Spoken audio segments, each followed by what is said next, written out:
Alright, what's going on YouTube? This EXO coming at you here in the SPL lanes at a bass competition. So I figured I'd bring you guys through competing for the first time in the Chevy Impala. I have no idea what my loudest musical note is, in other words, what my loudest frequency is. So we're gonna just go up to the lanes. I'm gonna pick a random frequency, like 50 hertz, see how it does, and then if I have enough time during the allotted 30-second time period, I'm gonna go ahead and play some other frequencies to see if I can gain. So we're in stock 2, that's our class. So, alright, without any further ado, let's just, let's do this. Let's get Steve and put the Termlab up on the glass. Okay, here we are, guys. I'm all queued up with my frequency. I'm resetting the track. I'm looking over at the judge. I'm gonna tell him to go. I'm giving him the thumbs up. Here we go, guys. Ready?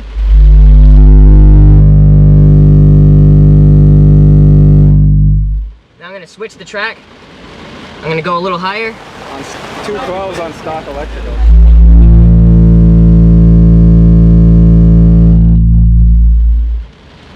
There we go. I got a 140.8 out of the trunk without any tuning and no fucking around. Yep, this sucks. Yeah. You're gonna do your other one now? I'm gonna do my second run right now because it's downpouring. I'm gonna try a lower frequency, guys. 48. Here we go. Ready? 48. Ready, here we go.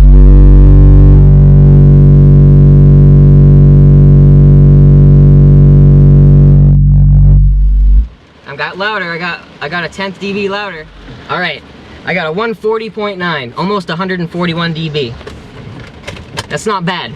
Not bad at all. All right, now that we got a basic idea of what the system is putting out with 0 testing and 0 messing around, let's go through a quick little list here that I've made up of things that we can do to actually gain some dB. The first and most important thing on the list is eliminating all that flex in the back. As you guys can see from the previous video, there's so much movement on the inside of the cabin and on the outside of the vehicle, which is just taking all that sound energy and transferring it into movement of metal panels instead of on the glass where the meter is. So we want to focus that attention more towards that instead of making things move for the camera. The next thing on the list, which plays a huge factor, is box positioning. That can mean the matter of dBs, having it twisted towards the right or having it face towards the back or even towards the front, which I've had people suggest.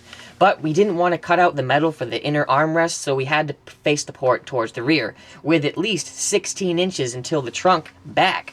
So maybe I could have pushed that back a little further to gain some dB, but everything was just initial. I never did any testing. I was leaving everything the way it was. But with box position, you can actually gain 3-4 dB just by twisting it, maybe facing it towards the corner of the trunk, a little bit closer to the back of the trunk, like I did mention. Box position, that can gain you some serious dBs. The third thing I put on the list, which could have helped me in the lanes, is tuning my amps. You can actually let more signal in and get more power out of your amp instead of limiting it with a low pass or a subsonic filter. And also, I would have gained them a little more, maybe with an O-scope. I didn't have time to do that. Maybe I would have brought it up a little bit to the point of a borderline clip. The little bit of clipping can actually help you get louder. And for a 3-second burp, it's not going to hurt anything for your subwoofers. So there's another good option to get louder too. And the fourth and final thing on the list to help us gain some dBs is finding our loudest frequencies. When I went into the lanes, I never knew what my loudest frequency was, and we only get 2 runs. So out of those 2 runs, maybe you'll be able to switch the track a few times. So I tried like maybe 4 frequencies up between 45 and 50. But next time I'll do a sweep between a certain set of frequencies and see what's louder in between and then pick that. With those things that I just told you, there's possibly, 3 to 4, maybe even 5 dB still left out of this system. It sounds great. It sounds very powerful, a lot louder than what you think a 141 on video would sound like, but it's all about how the tuning is. It's tuned very low. It's a real ground pounder. Also, you can lose too, is by tuning too low. It might sound really, really loud perceivably to the ear, but on the meter, you might be, 5 dB less than other people, even though you sound louder. There's just a quick little bit of information on SPL and loudness and, perceptions of what it is from the ear and the meter and things you can do to gain. So alright, I hope this video helped out a little bit and explained a little bit of why the numbers might not be as high as you think, but it's a musical tuning, guys. This is EXO, and you know I love that shit. Alright, I will talk to you on the next video.